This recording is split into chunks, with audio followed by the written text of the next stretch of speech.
नमस्कार, मैं हूं सुयश मिश्रा। लखनऊ विश्वविद्यालय से संबद्ध आर्ट कॉलेज का अपना एक अलग इतिहास रहा है। 100 साल से ज़्यादा का वक्त हो चुका है इसे स्थापित हुए। यहाँ के बच्चे विदेशों में भी अपनी संस्कृति, भारतीय सभ्यता और भारतीय आर्ट का जलवा बिखेर रहे हैं। हम इस समय राजधानी लखनऊ में स्थित आर्ट कॉलेज में हैं। हमारे साथ हैं आर्ट कॉलेज में डीन के तौर पर तैनात प्रोफेसर आलोक कुमार जी। बहुत बहुत सर स्वागत है आपका। आपका ये मानना है कि गरीब का बच्चा गरीब ना हो, चौकीदार का बच्चा चौकीदार ना हो। लोकतंत्र तभी मजबूत होगा जब एक आम आदमी, एक किसान का बेटा भी देश की सर्वोच्च पदों पर बैठे, तब जाकर के सही मायने में देश में लोकतंत्र संभव हो पाएगा। इसको लेकर के प्रोफेसर आलोक कुमार जी ने बहुत नवीन कार्य करने की कोशिश की है। एक आर्ट कॉलेज में एक स्कूल की भी स्थापना की तैयारी चल रही है। सबसे पहले हम उसी विषय में बात करेंगे। सर, ये क्या स्कूल है, इसको लेकर के क्या आप लोगों ने किया है? देखिए, जब हमारा ध्यान इस चीज़ पे गया कि हमारे विश्वविद्यालय में आश्रित कोटे में बहुत सारे कर्मचारी चतुर्थ श्रेणी पे न केवल एक बल्कि दो पीढ़ियों से, तीन पीढ़ियों से वो आते रहे। कारण ये था कि वो असमय उनकी सेवा में रहते मृत्यु होती है और उनके परिवार के लोग दोबारा चपरासी बनते हैं, दोबारा चौकीदार बनते हैं।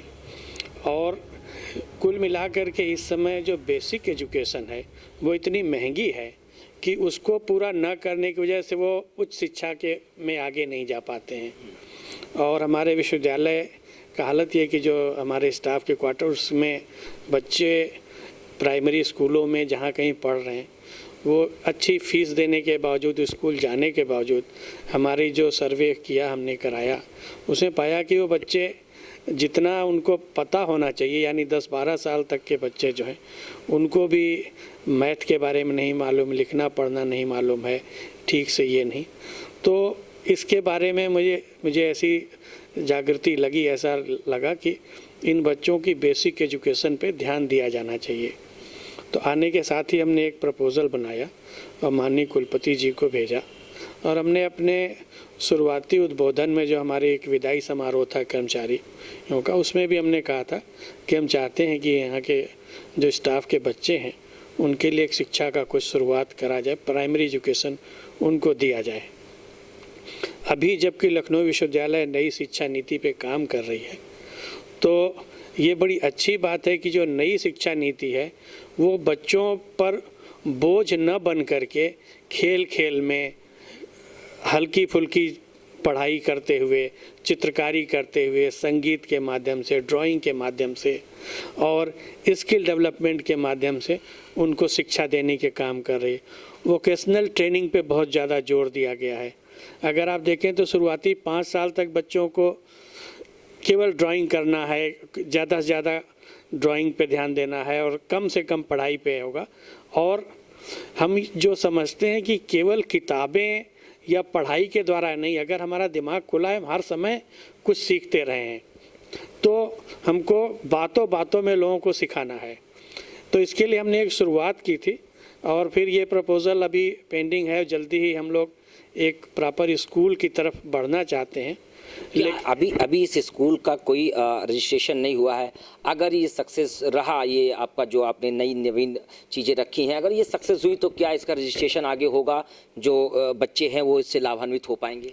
निश्चय हमारा उद्देश्य तो यही कि हम आगे एक प्रॉपर स्कूल का रूप दें, लेकिन हमने तत्कालीन, चूँकि उसमें समय लग रहा था, तो इसी महीने की 20 तारीख से हमने कॉलेज के कैंपस में जो वरामदा है, हल्दर हाल का जो वरामदा है, उसमें एक गैर पारंपरिक रूप से एक विद्यालय की शुरुआत की, जिसमें 2 घंटे के लिए शाम को 4 बजे 6 बजे तक हमारे वॉलेंटियर्स आते हैं और उन कॉलोनी के जो बच्चे हैं वो आते हैं और वो देखने को मिला कि अच्छा इंटरेस्ट ले रहे हैं। उसमें 18-20 बच्चों की उपस्थिति रहती है और उनको वो बेसिक एजुकेशन मैथ के लेकर के, हिंदी को लेकर के, अंग्रेजी है, कविताएं हैं, पोएम्स हैं, आर्ट है, और उनका अगर कोई होमवर्क है, कोई परीक्षा चली उसकी तैयारी, इन सब बारे में हम लोग निःशुल्क रूप से इसको कर रहे हैं।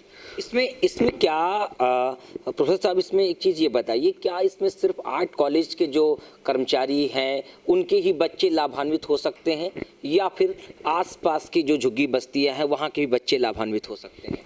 नहीं, ये अच्छा सवाल है। असल में ये केवल आर्ट्स का नहीं, ये पहले तो हमने इसका शुरुआत तो अपने विश्वविद्यालय के कर्मचारियों के बारे में सोच के किया था, तो विश्वविद्यालय के और विभागों से भी जहाँ पे कॉलोनी है वहाँ पर, लेकिन जल्दी ही हमारी इस मुहिम की सूचना जो है यहाँ पे स्थानीय सभासद रणजीत सिंह को गई, तो उन्होंने रिक्वेस्ट किया कि सर मंदिर पे जो बच्चे हैं हमारे उनको भी इसमें शामिल कर लीजिए। तो निश्चय ही हम इस बारे में विचार करें कि और बच्चों के लिए भी, चूँकि आप जो एक काम कर रहे हैं तो उसमें हम किसी को के लिए रोक नहीं लगाएंगे, बिल्कुल इसको खुला रखेंगे कि और बच्चे भी आएँ और इस मुहिम में भाग लें। और मैं अपील करना चाहता हूं कि वॉलंटियर्स भी ज़्यादा से ज़्यादा लोग आएँ, जुड़ें। शिक्षा के द्वारा हम समाज में बहुत अच्छा मैसेज दे सकते हैं, बहुत अच्छा परिवर्तन कर सकते हैं। ये क्या एक सेवा भाव की लेकर के ऐसा किया जा रहा है आप लोगों की तरह वॉलंटियर्स द्वारा, या फिर बच्चों को इसके लिए कुछ पैसे भी चुकाने पड़ेंगे? अभी फ़िलहाल हमने तो इसको निःशुल्क ही रखा है, लेकिन हम जानते हैं कि इसमें जो वॉलंटियर्स भी आ रहे हैं उनको भी काफ़ी, क्योंकि वो भी सब बेरोजगार लोग हैं, कोई लोग ऐसे लोग नहीं अभी आ रहे हैं कि जो सक्षम हैं, तो हम चाहते हैं कि उनको भी कुछ न्यूनतम कन्वेंस अलाउंस या इस तरह का कुछ उनको दिया जाए। तो अगर हम लोग, अभी तो कोई दानदाता ऐसे नहीं आ रहे हैं कि जो इसमें बढ़ के सहयोग करें, लेकिन हम चाहेंगे कि अगर कोई फीस रखी भी जाएगी, कोई शुल्क, तो उसको कम से कम रखा जाए, बिल्कुल नमक के बराबर रखा, जिससे कि हम एक उद्देश्य हमारा सेवा ही है, लेकिन जो सेवा कर रहे हैं उनका भी शोषण न, इसलिए कोई